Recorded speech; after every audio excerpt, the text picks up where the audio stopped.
Tapos Hey, di ba guys. building siya ngayon, pagtapos builded na sila. Ang Time ganda. Grabe yung alog sa likod to. 3:33. 330. No, 333. Angel number ba yun o Yes. devil's number? Pag plus 333. Kapag inad ba kasi magiging 9, pag pinalitabi na magiging 6. 666 is the number of evil. 3 times 3 times 3. Oh. Kumbaga, napakabang. Pansin ko lang yung mga taga-Pela, ang hilig nila sa word na kumbaga. Kumbaga, pag taga-PLM ka, mai-immerse ka talaga sa word na yun. Ayun, PL mayors and the word kumbaga. Kumbaga. Oo. Pag-usapan natin kung paano masasolve ng Big Bro yung yung world hunger. Feeling ko siya talaga yung magsasolve sa poverty kasi sobrang accessible niya. Like every street, may makikita kang Big Brew. Magkano Oo. lang Big Brew? 39, 29. 39. Tsaka ano pa, meron pa sila mga fruities, gano'n. Sobrang healthy pa din. Oo, tsaka kung makikita mo din no, yung background dun ng Big Bro daw. Dati parang nabuo siya kasi yung may isang lalaki na di marunong magbasa ng prof. Ng frap. Ah, Prof okay. yung nasabi niya. Tapos ayun, nabully siya dun ng mga kasama niya. So ayun, hindi lang poverty yung inaano, kundi yung discrimination and yung stigmatizing sa mga Bisaya. Medyo Yes. classist kasi yung take Oo. na kapag di ka marunong magbasa ng frap, di ba? Medyo discriminatory. Dahil na yung mga tumatambi sa stars, gano'n. Parang nagiging social class na yung nagkakaroon ng hierarchy Oo, yung yeah. kumbaga, ito yung Starbucks, ito lang yung Big Brew. Oo. Pero ginawa ng Big Bro, no, inangat niya yung mga Yes. tao. Inangat niya yung mga nasa Kumbaga, laylayan. kahit nasa baba ka, makakabili ka ng frap, makakabili ka ng milk. Oo. Tsaka Ginawa pwede... nilang accessible talaga. Oo. Tsaka super bilis makakabisado ng mga menu nila. And kung mga may add-ons ka, gano'n. Walang TV dito. Walang tayo pinapakinggan Wala ng buong tayo. bus. Totoo. Tapos Kasama Big Brew. Oo. Tapos yung the fact din na sinabi ni Ellie na yung Big Bro, makikita mo talaga siya sa kahit sa ang sulok. Yes. Oo. Kumbaga kahit walang program yung barangay na feeding program, pwede ka nalang mag-Big Bro sa kanto nyo eh.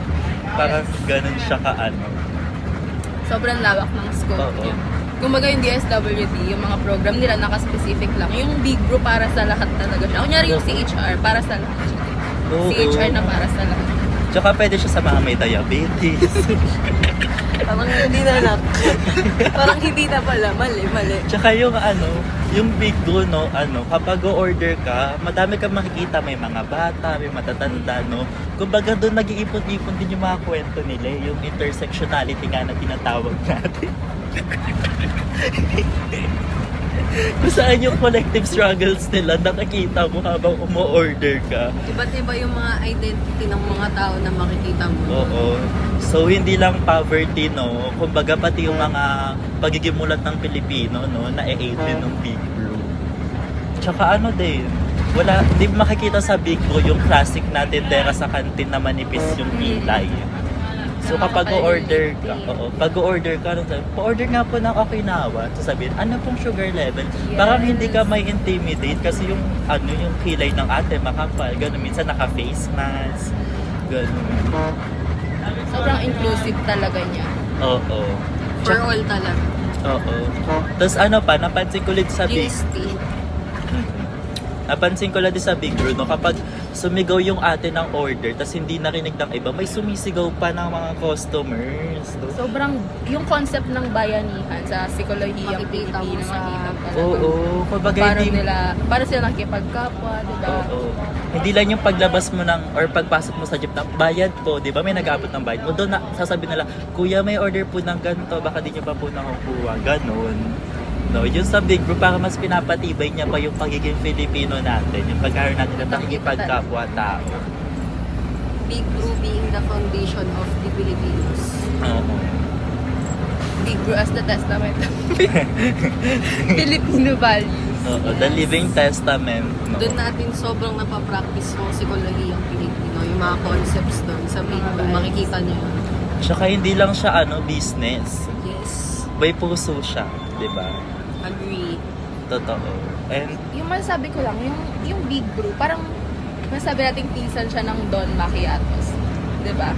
Parang pagtapos ng Big Brew, kung walang Big Brew sa area, merong Don Macchiatos. Oo. O kaya Brood. Oo. Tatlo yun. Sila yung trio talaga. Silang pillar of success ng Pilipinas, ng may hirap. Sila ang Oo. nagvo-voice out sa mga bosses nila. Totoo. Tsaka kung mapapansin mo din, no, yung sa Don Mac, meron silang strawberry. Mm-mm. Asan ba tayo? Nasa Manila Manila tayo. At yung tayo. strawberry, galing sila sa Baguio. So yung Don Mac, kinoconnect niya yung Manila sa Baguio, di ba? Sa mga Yung fellow cultural Igorots heritage natin. nila. Yes. Indigenous knowledge yun. Yes. So ayun, sobrang saya lang kasi yung mga inisip ng mga Filipino, no, hindi lang para kumita kami, no, kundi para pag-connect-connectahin yung mga tao sa iba't ibang lupalop ng mundo. Support local tayo. Yes, support local guys. Totoo. Next topic tayo.